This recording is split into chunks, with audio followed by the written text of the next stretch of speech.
Росія несе ракетний терор, Україна боронить своє небо. У черговій масованій атаці збито 61 з 71 російської ракети, які летіли по цивільній інфраструктурі нашої держави. Це підтвердив головнокомандувач Збройних сил України Валерій Залужний. Він уточнив, що є факти прольоту ракет над територією Молдови та Румунії, яка є членом НАТО. Однак Бухарест, попри це, стверджує, що російська ракета не перетнула її простір, хоч і пролетіла поруч. В Укренерго підтвердили влучання дронів і ракет по високовольтній інфраструктурі на заході, сході та півдні України. Президент у вечірньому зверненні до українців подякував силам ППО. Без них наслідки могли бути значно гіршими. Звичайно, окремо хочу сьогодні відзначити наших льотчиків, усіх наших бійців повітряних сил, кожного і кожну, хто захищає українське небо. Поки що, на жаль, ми не можемо збивати всі російські ракети, але всі ті десятки ракет, які збиваємо щоразу під час масованих нальотів, це щоразу сотні врятованих життів. І це врятована інфраструктура, те, що дає життя народу. Росіяни довели до смерті Джеміля Гафарова. Зранку стало відомо, що 60-річний кримсько-татарський бранець пішов з життя у слідчому ізоляторі окупантів у Новочеркаську Ростовської області. Ще місяць тому адвокати вимагали медичного огляду Гафарова. Він мав інвалідність другої групи та ниркову недостатність. Попри це, окупанти його судили як нібито терориста. Родичі бранця били на сполох, просили про допомогу медиків, але російські тюремники вперто ігнорували запити. Якщо СИЗО не окажет определенную помощь, если он не будет получать должного лечения и должного обследования, то это может быть уже тотальным конец. У січні окупанти засудили Джеміля Гафарова до 13 років колонії суворого режиму. Буцімто він прагнув захопити владу в Росії. Після незаконного присуду кримському татарину стало значно гірше. Адвокати називали його стан критичним. Гафаров не міг самостійно звестись на ноги. Вже тоді було ясно, що без негайного лікування Джеміль Гафаров довго не витримає. На самом деле ФСБ просто ликвидирует активистов, религиозных деятелей и так далее. Об этом очень много нами сказано за эти годы.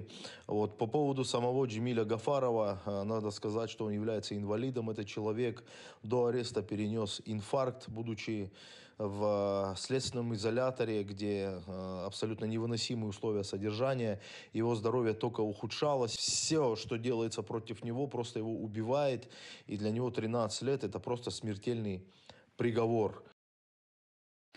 Адвокати писали запити до СІЗО Новочеркаська. Вимагали терміново вивезти Джеміля Гафарова з ізолятора до лікарні. Шлях до неї зайняв би лише годину автівкою. Але російські тюремники тягнули тижнями. Відповідь на нескінченні клопотання адвокатів вони дали лише в день смерті бранця. В документі відмова. Всю відповідальність за смерть літньої тяжкохворої людини несе Росія, наголошує представниця президента України в Криму Таміла Ташева.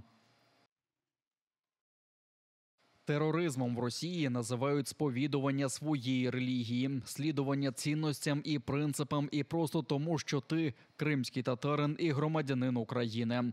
Ми обов'язково помстимось за його смерть. Усі винні понесуть відповідальність. На спеціально створеному трибуналі проти Росії і Путіна безпосередньо.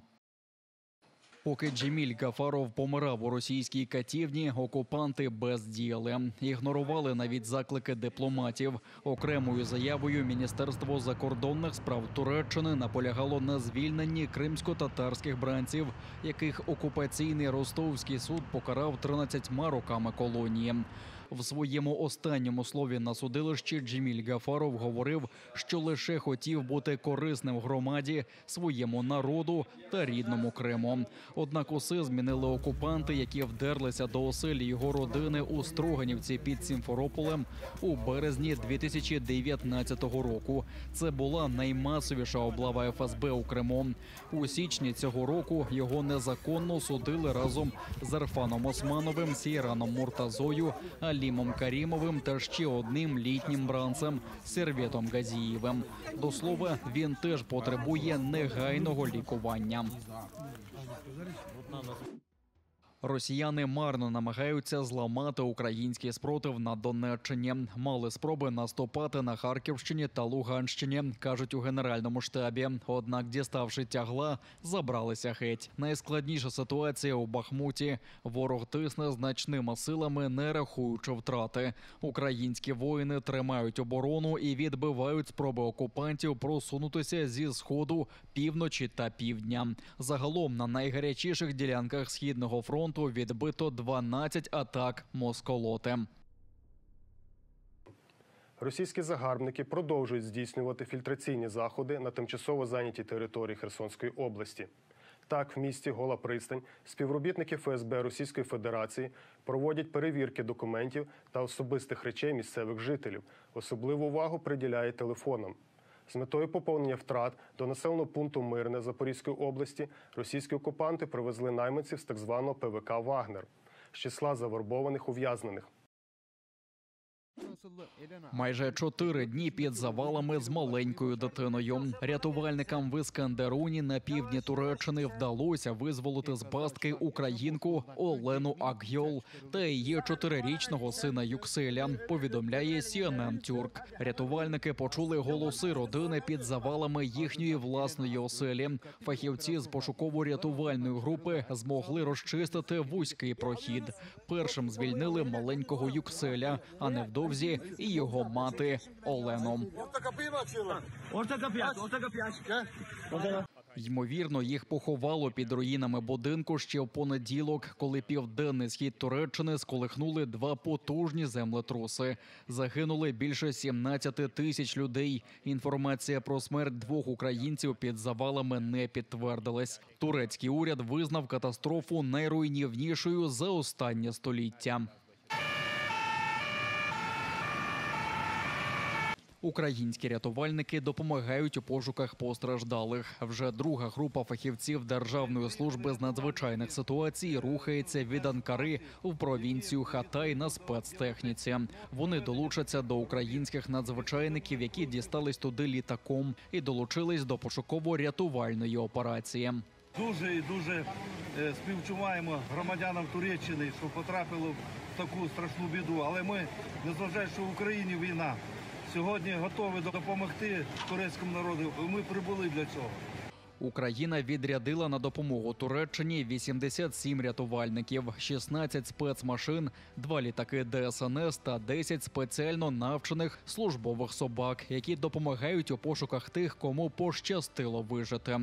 Посол Василь Боднар зауважує, що українська допомога передовсім прояв солідарності з турецьким народом. А рятувальники ДСНС дістали безцінний досвід під час війни, бо рятують мирних жителів після атак російських нелюдів.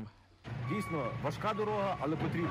І вона потрібна для того, щоб ми показали, що Україна в даному випадку відповідає вдячністю за ту допомогу, яку нам свого часу надавали під час початку війни. І як світ реагує на допомогу нам, так ми маємо реагувати на допомогу світу.